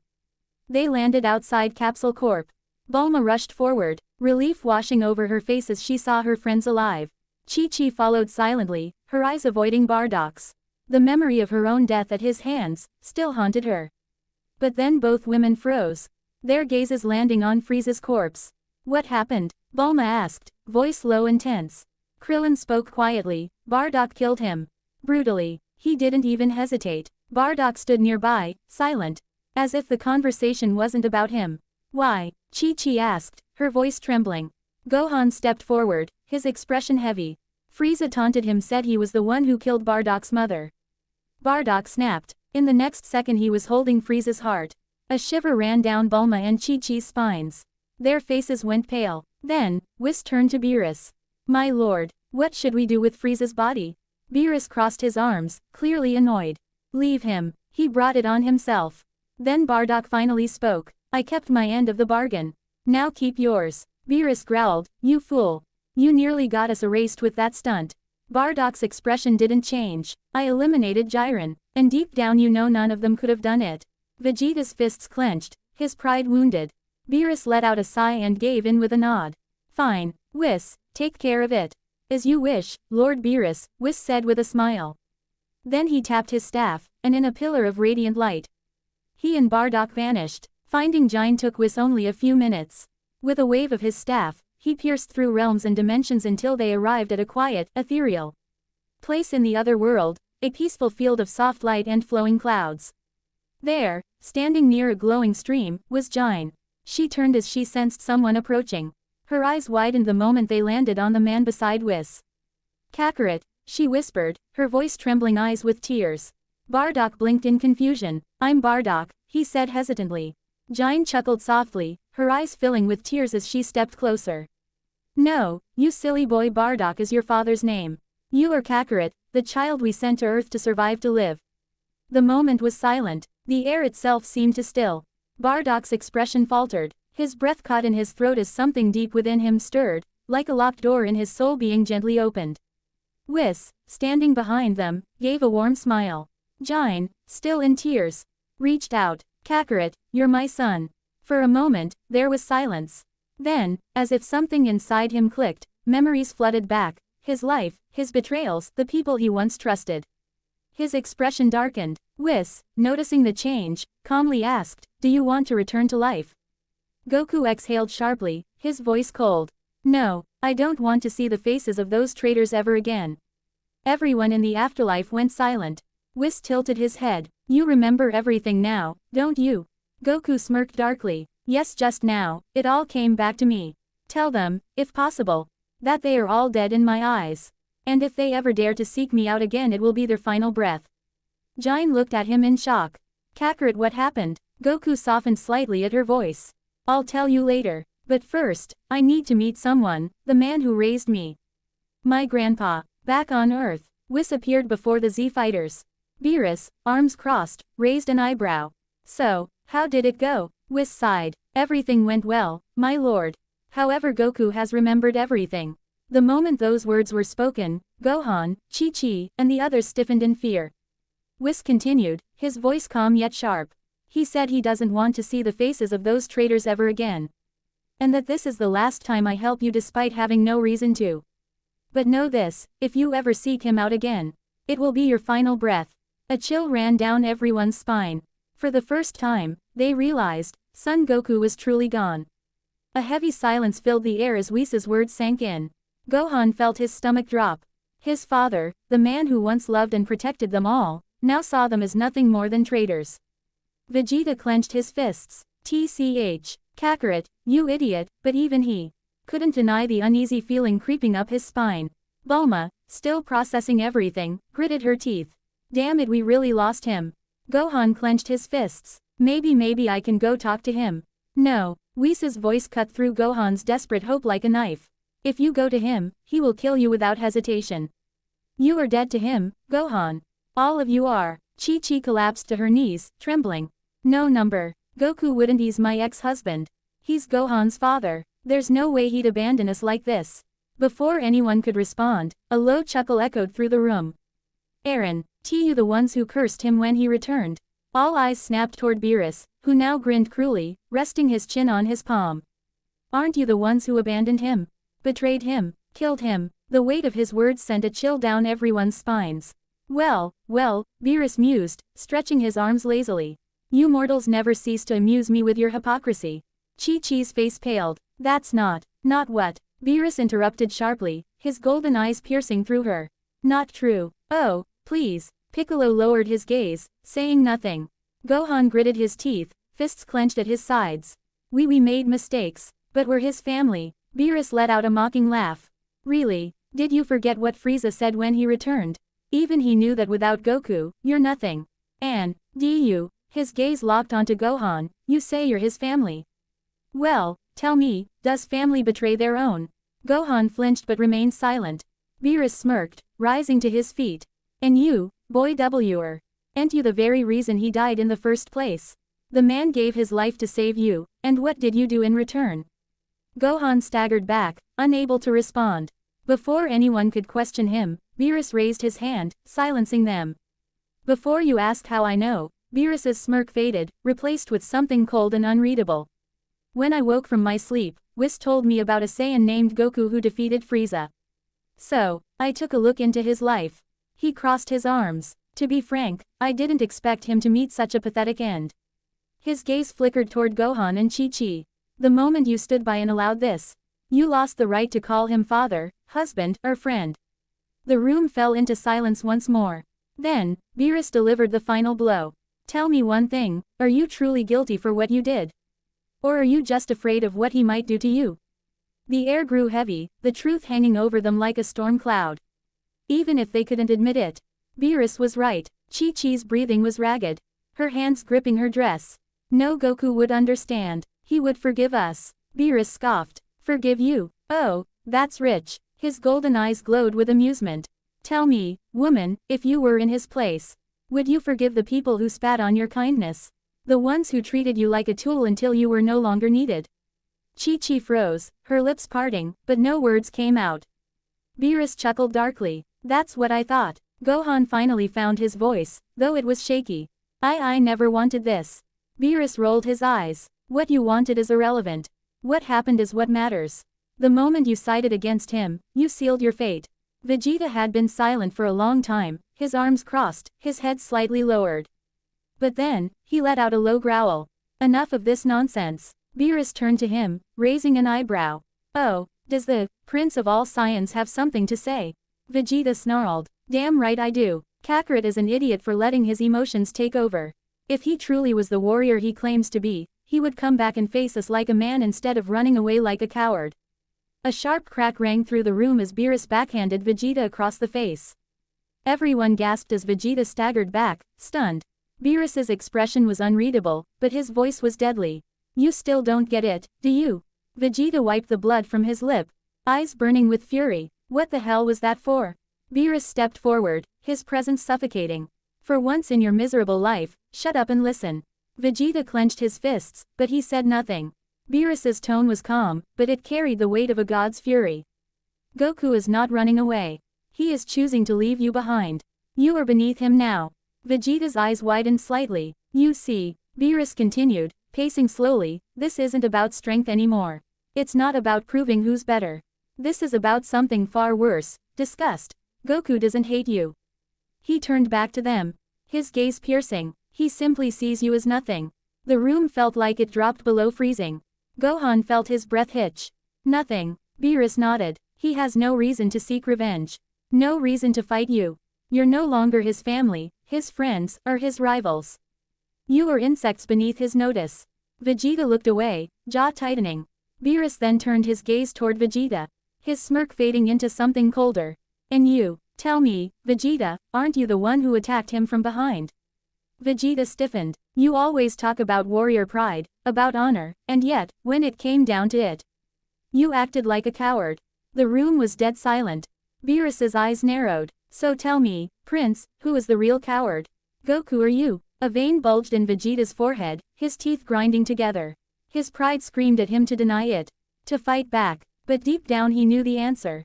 And it burned more than any wound he had ever suffered. In other world, Goku, or Bardock, as he now embraced the name, stood before Grandpa Gohan in the other world. The old man's eyes widened in shock. Goku. Goku looked at him, his expression warm and smiling. Grandpa, I missed you, I am sorry. Grandpa Gohan smiled softly. Yes, and I see you've been through a lot, my boy.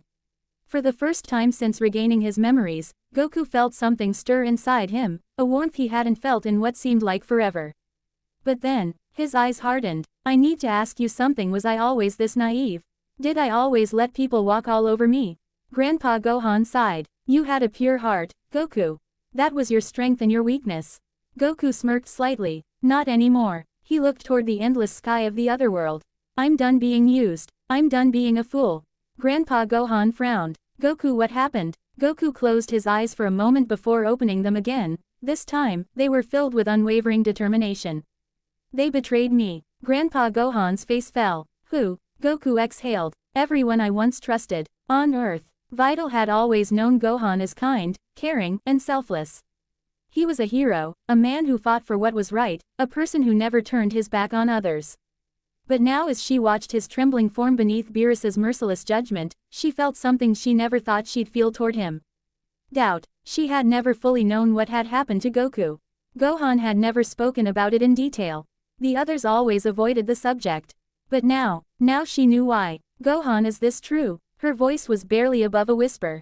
Gohan didn't respond. He just stood there, silent, shaking, ashamed. That silence told her everything. Videl took a step back, her fingers curling into fists. I don't understand. Your father loved you. How could you do this? Gohan finally looked at her, and for the first time, she saw something in his eyes that terrified her. Fear, not fear of losing her, but fear of what Goku might do if he remembered everything. Videl's breath hitched. This wasn't the Gohan she knew. The Gohan she fell in love with would have never betrayed his father. The Gohan she knew would have fought against it, would have stopped it. Yet he didn't. He let it happen. Videl turned away, her arms wrapping around herself. Maybe I never really knew you after all. Those words hit Gohan harder than any punch ever could. His own wife now questioned who he was. And the worst part, he couldn't blame them, because deep down, he knew. They were right. Far away from the chaos of Earth, Goku sat peacefully under a massive tree, golden skies of Otherworld stretching endlessly above him. A gentle breeze rustled the grass, carrying the scent of warm earth and blooming flowers. For the first time in what felt like an eternity he felt at peace. Beside him, Jine sat, tears still shimmering in her eyes as she gazed at her son, her Kakarot.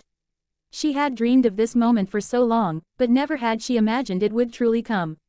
You've grown up so much, she whispered, brushing a gentle hand over his spiky hair. I wish I could have been there to see it. Goku smiled warmly, his once hardened expression softening.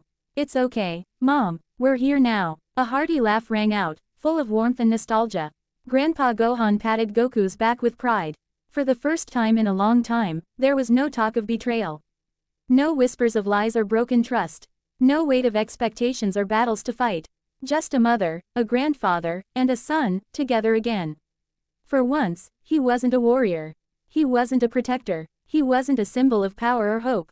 He was simply a son and a grandson. And for the first time in a long, long time, Goku was happy. Years passed. One by one, those who had once betrayed Goku, now Bardock, reached the end of their lives. Krillin was the first. He stood before King Yama, nervous but hopeful. Yama flipped through the large book of Krillin's life, his expression darkening. You saved Earth many times. You risked your life against impossible odds. You were brave, loyal once. There is a pause. Krillin knew what was coming. But the betrayal of a man who would have given his life for you weighs heavier than all your good deeds. Krillin's face fell. You turned your back on him and had no remorse. For that, you will go to hell. With a mighty stamp, the ground opened beneath Krillin, and he vanished into the abyss. Bulma came next. The genius inventor, who had always stood at the heart of the Z-Fighters, now trembled before judgment. You stood by while the one who protected your world was condemned. Yama said coldly. You prioritized fear over truth and convenience over loyalty. Bulma tried to speak, but no words came. To hell with you. Chi-Chi followed. Yama's tone grew even harsher. You were his wife and yet, you supported his execution. You smothered compassion, discouraged selflessness, and shamed those who wanted to help. Chi-Chi looked down, her lips tight with shame. Your selfishness cost you redemption. Hell awaits. Yamcha and Tien came together. Neither pleaded, neither spoke. Yama gave no speech this time, just a simple glance and a swift judgment. Both of you abandoned a comrade in blind arrogance. Stamp. Hell. Vegeta lived longer than the rest, thanks to his Saiyan blood. When his time finally came, he stood tall and proud before King Yama. Vegeta, Yama began, but Vegeta raised a hand. Spare me the speech. I know where I'm going. I betrayed my rival, the only man who ever truly challenged me. Just give the damn verdict. Yama frowned, but respected the honesty. Stamp. Hell. Gohan was the last. He died old, surrounded by a world that barely remembered the truth. As he stood before Yama, his eyes filled with quiet shame. You were his son, Gohan, Yama said. Voice low with sorrow. Of all people, you should have stood by him. But you chose silence. You convinced yourself it was for the greater good. But you knew better. Yama closed the book, eyes filled with disappointment. Your sins outweigh your light. I'm sorry, Gohan, but hell is where your path ends. Years later, Piccolo stood before Yama. He remained silent, accepting whatever fate awaited him. Yama gave him a long, heavy look. You, too, knew better. And yet you let it happen. Stamp. Hell. It had been a few months since the Tournament of Power. Life on Earth had returned to normal. Most people were blissfully unaware of how close their world had come to total erasure. However, not everything had gone back to the way it was. A small, growing, rift had begun to form between Gohan and Videl. She couldn't shake a gnawing doubt. Did she ever truly know him?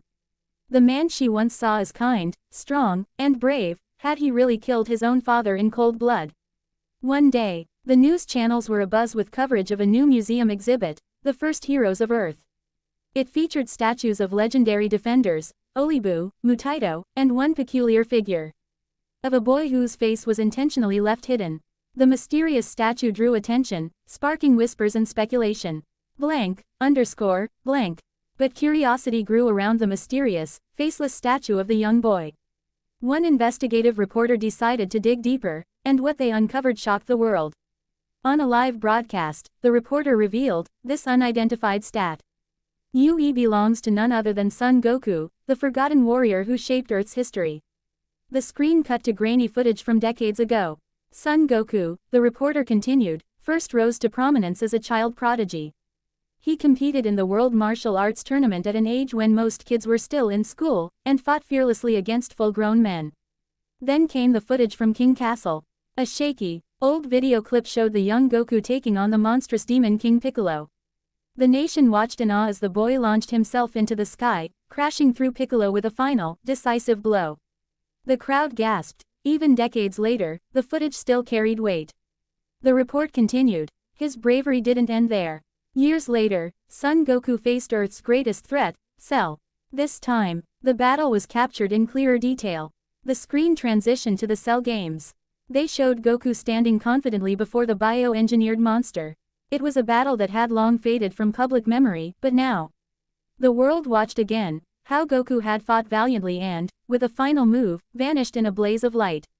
He died with that last attack, the reporter said solemnly. A warrior who gave his life to protect this world and yet, whose name slowly disappeared from history. The broadcast took a somber tone as the reporter's voice trembled with emotion. We owe everything to this man.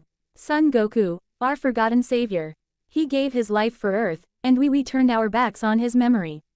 We are ungrateful. Those words echoed across the world. In the days that followed, people rallied to honor him. Statues of Goku were erected in cities and towns across the globe, each one sculpted to reflect his iconic stance, humble, smiling, ready to protect. One city went a step further. In a historic vote, the government renamed it Goku City. But what truly stunned the world was what came next. People from distant villages and forgotten corners of the earth began to speak out, flooding media stations to share their stories, stories long buried by time. The first was a woman in her 40s.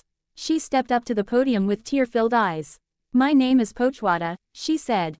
Goku, he saved our village from a monster named Oolong. He didn't ask for anything in return. He just smiled and left. Then came a large crowd from the cold northern mountains. The reporter, stunned, asked, "You all came together. What's the reason?" A woman stepped forward with red hair and a gentle smile. My name is Suno, she said. We came to testify about Goku. He saved our village from the Red Ribbon Army when we had no hope left. The reporter's eyes widened. The Red Ribbon Army, the one that terrorized Earth and killed thousands without mercy. Suno nodded solemnly. Yes, Goku, he stopped them. Alone. All the villagers behind her nodded in unison, eyes proud and full of gratitude. Next came Upa and his father Bora. Goku saved my father, Upa said. When a terrible man came to kill us, Goku risked everything to protect our home. Finally, a man in traditional Indian attire stepped forward, his voice calm but powerful. My name is Nam, he said. Many years ago, my village was dying from drought. Goku helped us, he made a way for water to flow again. He saved us all. The studio fell into silence. All across the world, people began to realize just how much Goku had done, not just in grand battles, but in quiet moments of kindness. He wasn't just a warrior. He was a hero of the people. Nam bowed his head after speaking, his voice still echoing in the hearts of everyone watching. When we thanked him, he repeated gently, he just smiled at us and said, take care. That's who Goku was. But the world wasn't done remembering. The camera cut to a palace courtyard, where reporters had gathered in disbelief. A royal figure stepped forward, drawing gasps from the crowd. Is that Princess Misa? The reporter exclaimed. Even royalty has come to speak on Goku's behalf. The princess nodded, her expression both regal and emotional. Years ago, a terrible demon kidnapped me, she said. Many brave warriors tried to save me, but none returned. Then Goku appeared. Alone, he fought through hordes of demons, fearless and relentless, and in the end, he saved me. She paused, her voice steady. He didn't wait for applause. He didn't even look back. He simply said, glad you're safe, and walked away. The broadcast returned to the studio, but more visitors had arrived. A woman in her 40s stepped up to the podium, eyes misty with emotion. My name is Tanman, she said. Our village was attacked by two bandits. They carried a strange gourd that could suck people inside. We were terrified. Then Goku came. He risked everything to defeat them, and when we tried to reward him, he just laughed and said, be safe. He didn't expect anything in return. Nothing. The floodgates had opened. Story after story poured in. Every tale painted the same picture. A warrior who fought for others, never for fame or reward. Then came a surprise few expected. A large, scaly figure appeared on the screen. Is that Jiren, from the World Martial Arts Tournament? Jiren, standing tall and proud, stepped forward, flanked by several companions from his homeland. Goku really helped us, he said with a chuckle. Back when our land was facing drought, he found a way to guide water back to our rivers. He saved our people. No punches, no ki blasts, just heart. The camera zoomed out to show more villagers behind him, nodding and applauding. The reporter, overwhelmed, turned back to the camera. This is unbelievable. From nameless villages to royalty, even former rivals. They all say the same thing. Goku saved them, helped them, inspired them, and asked for nothing in return. The world couldn't stop talking about Son Goku. Every day, a new testimony surfaced, from deserts, mountains, islands, and cities.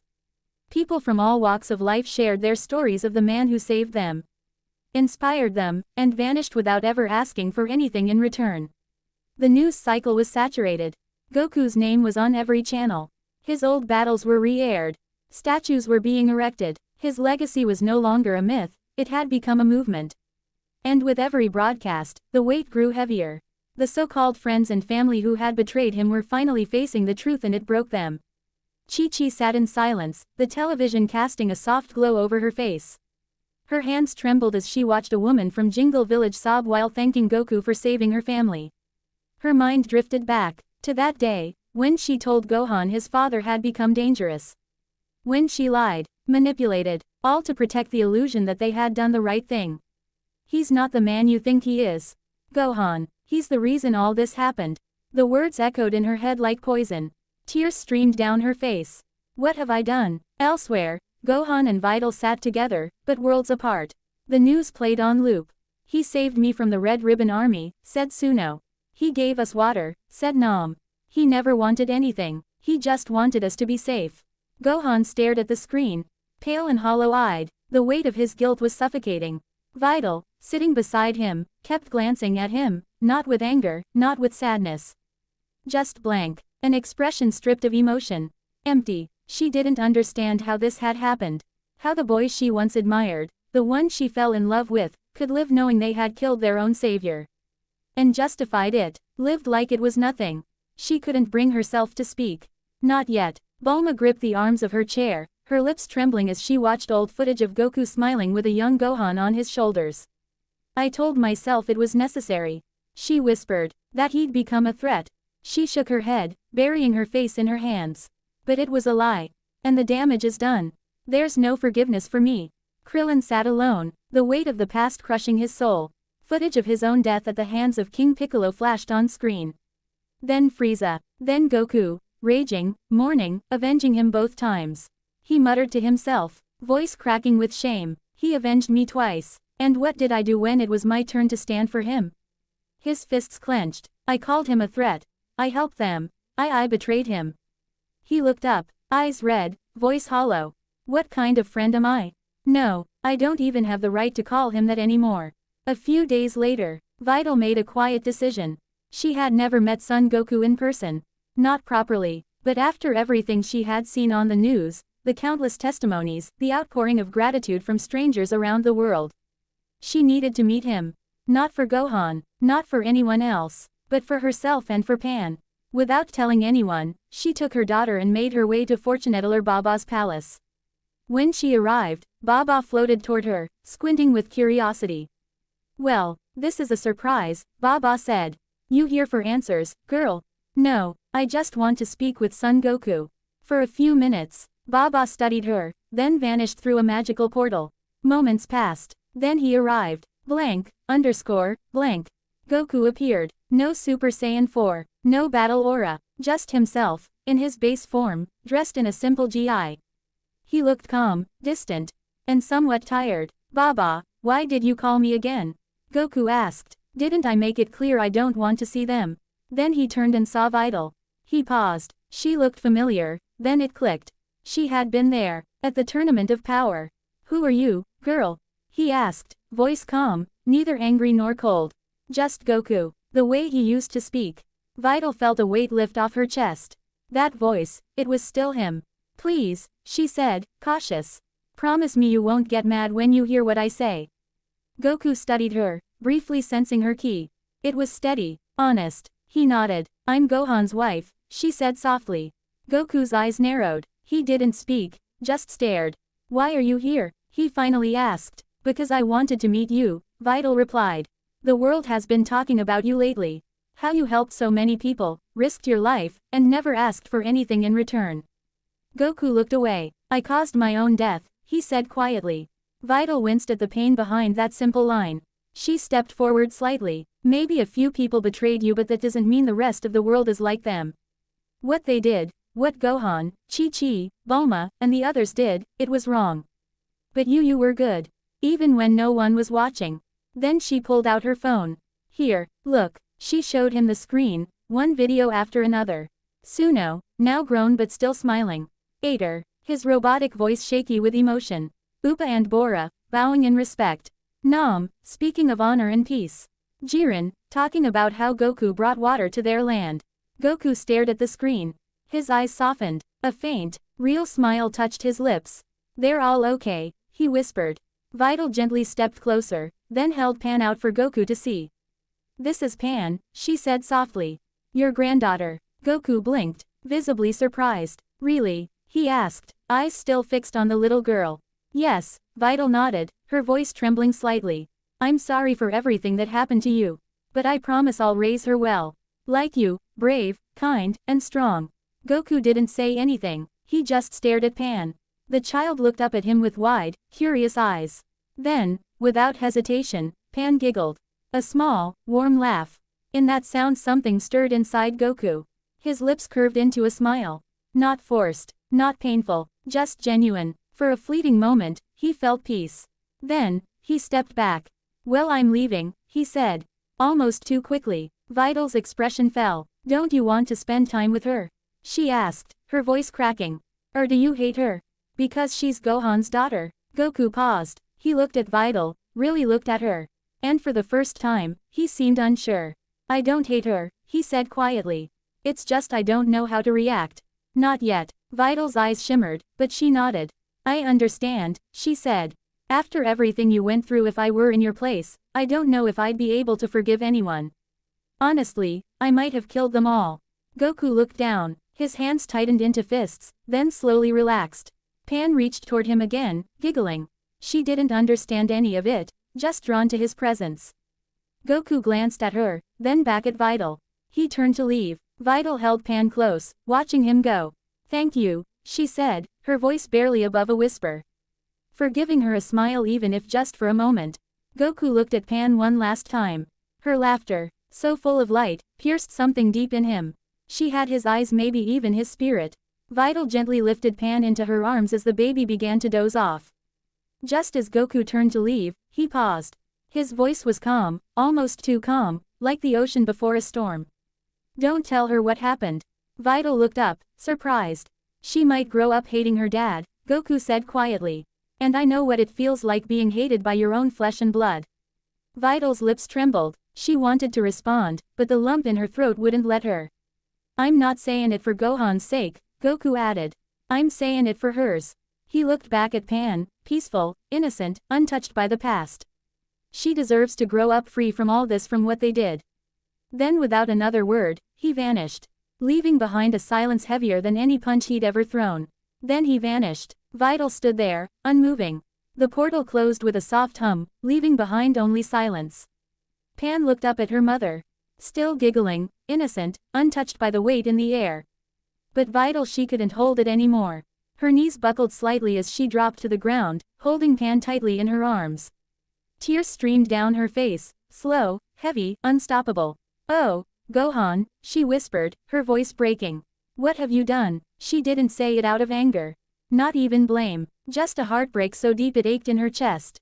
All the things Goku could have had, should have had, flashed through her mind. A family, laughter, a granddaughter's love, and all of it gone. Thrown away by those who should have protected him. Vital pressed her forehead gently against Pan's and closed her eyes. "I won't let her grow up like us," she murmured. "I won't let her forget who he is." She just understood what kind of person Goku is. The end.